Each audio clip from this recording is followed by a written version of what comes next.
Hello everyone and welcome to our channel Mootechie. It's wonderful to have you with us as we dive into a fascinating and essential topic in chemistry, buffer capacity. So let's get started and unlock the secrets of how buffer solutions work. Next, we explore the definition of buffer capacity, the amount of an acid or base that can be added to a 1 liter of a buffer solution before its pH changes significantly, or we can define it as the maximum amount of either strong acid or strong base that can be added before a significant change in the pH occurs. It is indicated by the term buffer index, or beta. It is also known as buffer value or buffer efficiency. Mathematically, buffer capacity is expressed with this equation. Beta equals delta B divided by delta pH, where delta B is the amount of acid or base added to change the pH by 1 unit, and delta pH is the change in pH itself. Coming up, we'll discuss what buffer capacity depends on. The buffer capacity depends on 2 factors. First, the ratio of the salt to the acid or base, and second, the total buffer concentration. The relation between buffer capacity and buffer concentration is given by the Koppel, Spiro, and Van Slyke equation. That equation is beta equals 2.3 times C times Ka times the concentration of H3O, all divided by Ka plus the concentration of H3O plus, where C is the total buffer concentration, which is the sum of the molar concentration of the acid and the salt. It's important to remember that buffer capacity is not a fixed value. It depends upon the amount of base added. For most pharmaceutical solutions, buffers ranging from 0.01 to 0.1 are usually adequate. Buffer capacity must be high enough to maintain the duration of a product for a long time. But in the case of ophthalmic and parenteral products, the buffer capacity should be low. Following this, you'll notice we have a section on maximum buffer capacity. Maximum buffer capacity occurs when the pH equals the pKa, or when the concentration of H3O equals Ka. The formula for maximum buffer capacity is derived as Bmax equals 2.303 times C times the concentration of H3O squared divided by 2 times the concentration of H3O squared. This simplifies to Bmax equals 2.303 times C divided by 4. And finally, Bmax equals 0.576 times C. For example, when 0.03 moles of sodium hydroxide is added to a 0.1 m acetate buffer system, the pH increases from 4.76 to 5.03, with a change of 0.27 pH units.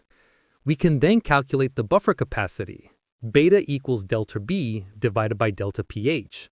Since delta pH is 5.03 minus 4.76, which is 0.27, we get beta equals 0.03 divided by 0.27, which equals 0.11.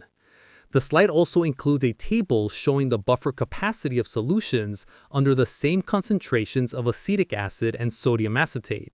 For instance, with 0 moles of NaOH added, the pH is 4.76 and the buffer capacity isn't calculated yet. With 0.01 moles added, the pH is 4.85 and the buffer capacity is 0.11. With 0.02 moles added, the pH is 4.94 and the capacity is 0.11, and so on, for the other values. As we continue, let's understand the factors affecting buffer capacity. The main factors are 1. The ratio of A- to HA, 2. The total buffer concentration, 3. Temperature, and 4. Ionic strength. Let us now look at the first factor in more detail. The ratio of A- to HA, or the ratio of the salt to the acid or base, is crucial. The actual concentration of salt to the acid or base affects the buffer. This ratio should be 1:1. At this stage, the pH is considered to be optimal. The more salt and acid or basic molecules present in the solution, the less effect the addition of acid or base has on the pH of the solution. Consider the addition of HCl to a reaction where there are initially a greater number of salt and acid molecules present. This reaction is A- plus HCl yields HA plus CO-. This changes the pH, but very slowly, due to the presence of a high amount of salt. After the continued addition of HCl, a point will come at which the salt gets destroyed and the HCl will donate a proton directly to water, forming H3O and CO-. This point is called the breaking of the buffer solution. Moving forward, we'll see the second factor, the total buffer concentration. Buffer capacity depends upon the concentration of the buffer. For example, a 0.5 M buffer will require more acid and base to change its pH compared to a 0.05 M buffer. The relation is given by that same equation. Beta equals 2.3 times C times Ka times the concentration of H3O divided by Ka plus the concentration of H3O+.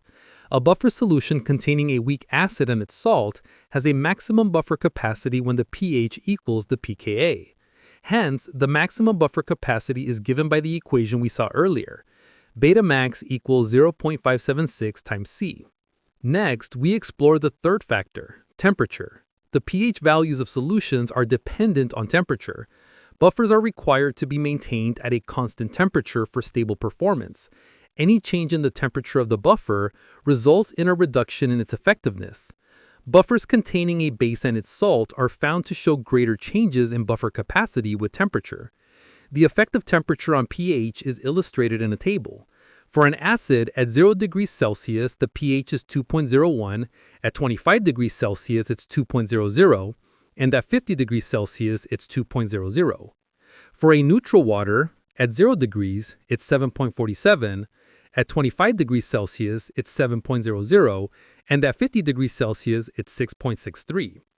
For a basic solution, at 0 degrees, it's 13.82, at 25 degrees, it's 12.83, and at 50 degrees, it's 12.15. Finally, let's discuss the fourth factor, ionic strength. Ionic strength is reduced by dilution. A change in ionic strength changes the pH of the buffer solution, resulting in decreased buffer capacity. So whenever the pH of a buffer solution is mentioned, the ionic strength should also be specified. And that brings us to the end of our presentation. Thank you. See you in the next class. Author Mootechie.